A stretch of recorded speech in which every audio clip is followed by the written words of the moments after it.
Hello everyone and welcome back to Always Watching. Today we are discussing the new Netflix film Sector 36. So briefly, the film follows a police officer trying to solve a series of missing children's cases. The movie is based on the true story of the Nithari Killings in Noida, Uttar Pradesh, which happened in 2006 in India. What was chilling about the case was how long it took for families to get justice.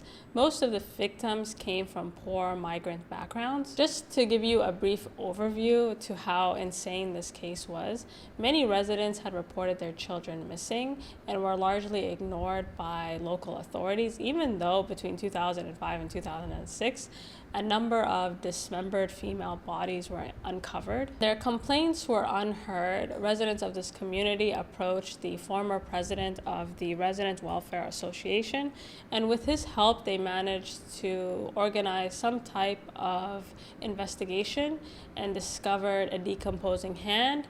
And it wasn't until these body parts were being uncovered that finally the police took it seriously. Eventually, a huge number of body parts were found in and around this village. The case involved everything you can imagine: cannibalism, assault, murder, dismemberment, mostly of women and children. The people involved included a wealthy businessman and his servant. As shown in the film, the killer actually did confess in great detail and even added that he enjoyed eating the body parts of different women.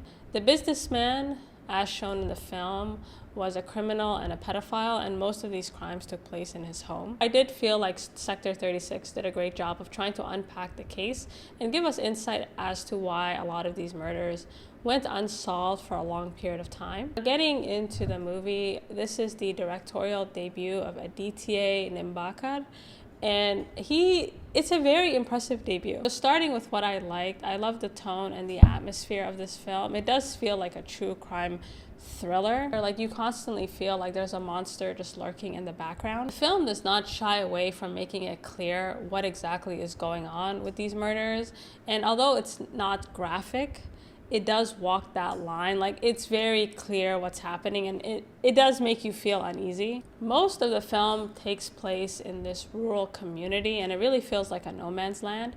And there's such a disconnect between the local authorities and the residents of this village. Besides these missing children's cases, there are a number of other criminal activities going on: families selling their children for money, and rich men taking advantage of theirs for their own pleasure. I also liked how the film focused less on what was going on in the streets and more of what's going on inside these homes. In terms of performances, I thought everyone was great, particularly Vikrant Massey as the serial killer. I thought he was terrifying. I thought everything about him was just absolutely spectacular. He is having a great year with the movie 12th Fail, which is currently streaming on Netflix. And he's actually, I believe, nominated for Best Actor at the IFA Awards, which is basically Bollywood's version of the Oscars. And if you watch that movie, it's such a contrast to his character in this film. Like, he is giving range. I think what I loved about his performance is that he seems so harmless. Like, he really seems like someone who couldn't hurt a fly. And I thought like everything that was going on behind his eyes was fantastic. Like, you could just tell he was absolutely out of his mind. Like, there were moments in this film where he actually I was like, I can't look at this guy. And I thought his performance was complemented by Deepak, Dobriyal, who played the police inspector. The only reason the police inspector takes it seriously is because his own daughter is nearly kidnapped. And I love the way he played this cop as like genuinely ignorant. Like everyone else he works with, he assumes that most of this crime is being committed by people in this community, like they're doing it to each other. And it's not until his daughter is kidnapped that he slowly starts to wake up and realize that this goes beyond a single serial killer. And he's so honest in how he tries to pursue this case. He tries to go through all the proper channels, but he's continuously blocked. And it doesn't even really dawn on him how corrupt the system is and how long a lot of these perpetrators have been protected, and how in a lot of ways he has enabled their protection. This case was considered at the time like a huge betrayal of public trust. Now, in general, I think the public's trust in the police is not that high, really, in any country. However, it seems like even within these police departments, people who are more familiar with their corruption like, they were also surprised at how deep this went. My only criticism with this film is I almost wish it was longer. We needed to spend more time with the police inspector because it takes him a while to really get into the groove of trying to figure out this case and putting all the pieces together. And by the time we get to this confession, it feels so rushed. And I wish there was more time and more build up to get there.